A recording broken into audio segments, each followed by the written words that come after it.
JEE mains के paper में कई बार ऐसे सवाल आ जाते हैं जो रिलेटिवली काफ़ी आसान होते हैं, बट स्टिल उन्हें बच्चे सॉल्व नहीं कर पाते बिकॉज उस सवाल की फॉर्म अपने आप में बहुत ज़्यादा नई होती है और यूनिक होती है। दैट इज़ वाई अगर पेपर में ये सवाल आया तो इसको देख के 90% बच्चे घबरा जाएंगे, इवन दो ये सवाल रिलेटिवली काफ़ी ज़्यादा आसान है। और मैं इस वीडियो में इसका तुम्हें सोल्यूशन बताने वाला हूँ जिससे पेपर में तुम ब्लैंक फील ना करो और अपना दिमाग कैलकुलेशन में लगाओ, ना कि फिगर आउट करने में कि भाई मुझे इस सवाल में क्या लगाना है। और अगर इस तरह के और यूनिक सवालों की प्रैक्टिस करना चाहते हो और प्रॉब्लम सॉल्विंग के मास्टर बनना चाहते हो तो हमारा एक प्रॉब्लम सॉल्विंग प्रोग्राम है जिसका नाम है SO60। उसको जाके जरूर चेकआउट करना। It is something that can truly transform you. हाल फिलहाल इसके सोल्यूशन पर आते हैं। तो यहाँ पर हम स्क्रीन पे देख पा रहे हैं summation R divided by NCR बराबर समीशन, ये बड़ा सा कुछ हमें दे रखा है। तो इसकी अप्रोच काफ़ी ज़्यादा बेसिक रहने वाली है। यहाँ पर इस पार्ट पर अगर ध्यान से देखोगे सिर्फ हमें लेफ्ट हैंड साइड पे बेसिक मैनिपुलेशंस करने हैं। ऐसा भी हो सकता है कि बच्चा इस साइड में फंस जाए और इसको कैलकुलेट करने लग जाए, इसको हमें एंड में देखना है। तो सबसे पहले यहाँ पर अगर हम ऑब्जर्व करें तो summation R divided by NCR को मैं और कैसे लिख सकता हूँ। अगर मैं सिंपली बोलूँ कि भाई मैं इस R को n-r कर दे रहा हूँ और नीचे वाले R को भी n-r कर दे रहा हूँ और फिर मैं इसको एक्सपैंड करने की कोशिश करूँगा, तो मेरी क्या सीरीज आएगी एक बार इसको ऑब्जर्व करो। तो ये मेरा R इक्वल टू 0 से लेके n है और ये भी मेरा R इक्वल टू 0 से लेके n है। तो इस सीरीज़ को मैं अब एक्सपैंड करता हूँ, एक एक टर्म लिखूंगा यहाँ पे। सबसे पहला टर्म मेरा R इक्वल टू 0 पे आएगा n डिवाइडेड बाय NCn।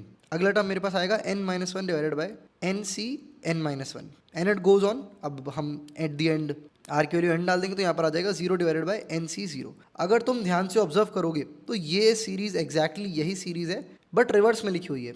ये बेसिकली एंड से शुरू हो रही है इस सीरीज़ के। तो आई होप ये तुम्हें समझ आ गए होंगे, दोनों एक्चुअली में एक ही सीरीज़ है। इसको अगर तुम एक्सपैंड करने की कोशिश करोगे तो एक्चुअली में 0 बाय NC0 आएगा इसका पहला टर्म, दूसरा टर्म आएगा 1 डिवाइडेड बाय NC1 और एंड तक अगर लेके जाओगे तो आएगा तुम्हारे पास n डिवाइडेड बाय NCn। तो ये दोनों, ये वाली सीरीज़ और मेरी ये वाली सीरीज़ दोनों की दोनों सेम है, बस उल्टे ऑर्डर में लिखी हुई हैं। तो यही एक छोटी सी ट्रिक हमें इस सवाल में अप्लाई करनी थी।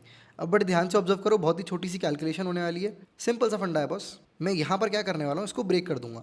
तो मेरे पास आ जाएगा n डिवाइडेड बाय NCn-r, इसके बाद मेरे पास आ जाएगा माइनस का r डिवाइडेड बाय NCn-r और यहाँ पर दोनों पे इंडिविजुअली मेरा समीशन लगा हुआ है। इसके साथ साथ मैं ये बात भी जानता हूँ भाई NCR की मेरी प्रॉपर्टी होती है कि NCR की जो वैल्यू है वो NCn-r के बराबर होती है। आई होप ये तुम्हें पता होना चाहिए। अब इसके बाद जो इस प्रॉपर्टी को यूज़ करेंगे तो मेरे पास बन जाएगा, अगर मैं बोलता हूँ भाई मेरी इस सीरीज़ की वैल्यू है लेट्स से L के बराबर थी, तो ये भी मेरी एक्चुअली में L के बराबर होगी। बीच में यहाँ कॉमा लगाते हैं तो ये भी मेरा पूरा एक्चुअली में L के बराबर ही है। ठीक है, तो यहाँ पर ध्यान से ऑब्जर्व करो, L is equals to summation n को बाहर ले जाते हैं, इस n को बाहर ले जाते हैं बिकॉज समेशन r पे लगा हुआ है, n multiplied bye 1 divided by NCr ही कर देते हैं इस बार, माइनस का summation r divided by NCr।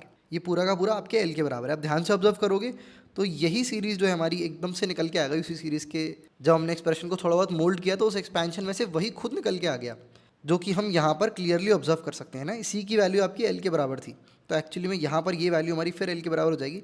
तो ultimately what we have is L is equals to n multiplied by summation 1 upon NCr minus का L इटसेल्फ। अब इस L को अपन लेफ्ट हैंड साइड ले जाएंगे तो ultimately we'll get 2L is equals to summation 1 upon NCr और यहाँ पर मेरा एक n बैठा हुआ है मल्टीप्लाई में। तो यहाँ पर मैं क्लियरली कह सकता हूँ भाई कि जो L है उसकी वैल्यू हमारे पास निकल के आई है n divided by 2 multiplied by summation 1 upon NCr। इसको अपन एक जगह पे उठा के रख लेते हैं। ठीक है, ये मैंने पकड़ा और इस पूरे पार्ट को मैं कोलैप्स कर दो, छोटा कर दूँ, साइड में रख देता हूँ। अब एक्चुअली में तुम सोच रहे हो कि हमने इसी की वैल्यू क्यों निकाली, बिकॉज अगर तुम राइट हैंड साइड पे सीरीज़ को ऑब्जर्व करोगे तो इस पूरी सीरीज़ में ये जो न्यूमरेटर वाला पार्ट है this is nothing but constant, direct summation से बाहर आएगा, कोई भी चेंज होने वाली क्वांटिटी नहीं है। Two itself is constant. तो एक्चुअली में जो हमारी राइट हैंड साइड है उस पर क्या दे रखा है, n² माइनस का 3n साथ में प्लस का 3 divided by 2 multiplied by summation of 1 upon NCr। और समेशन 1 अपॉन NCr की वैल्यू अगर यहाँ पर चेक करें भाई क्या निकल के आई थी, समेशन 1 अपॉन NCr की वैल्यू यहाँ से निकाल लेंगे, it is going to be 2L divided by n। ठीक है, तो यहाँ पर आगे जाते हैं भाई वापस से, summation 1 upon NCr is nothing but इसकी वैल्यू सब्स्टिट्यूट करते हैं 2 multiplied by L divided by n और ये खुद पूरा का पूरा हमारा L के बराबर था भाई, इसी को तो शुरुआत में L माना था।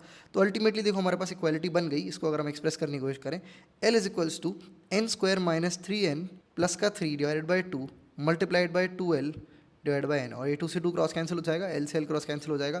तो अल्टीमेटली n बराबर n² माइनस 3n साथ में प्लस का 3। भैया मैंने सॉल्यूशन जो है इसका पूरा बता दिया है, क्लोजर इसका अल्टीमेटली तुम्हें देना है। क्या इसका आंसर आने वाला है ये तुम्हें बताना है। बेसिक से क्वाड्रेटिक को सॉल्व करो और मुझे बताओ इसका क्या परफेक्ट आंसर होना चाहिए, देखते कितने लोग इसको सही कर पाते हैं। इसके साथ साथ अगर इस तरह के क्वेश्चन से, जो नई अप्रोच वाले क्वेश्चन होते हैं, उनसे अगर तुम बहुत ज़्यादा डरते हो या फिर पेपर में जब भी वो तुम्हारे सामने आते हैं तुम एकदम से ब्लैंक हो जाते हो, तो तुम्हारी इसी प्रॉब्लम को सॉल्व करने के लिए हमने SO60 नाम का एक बहुत ही प्यारा कोर्स बनाया है।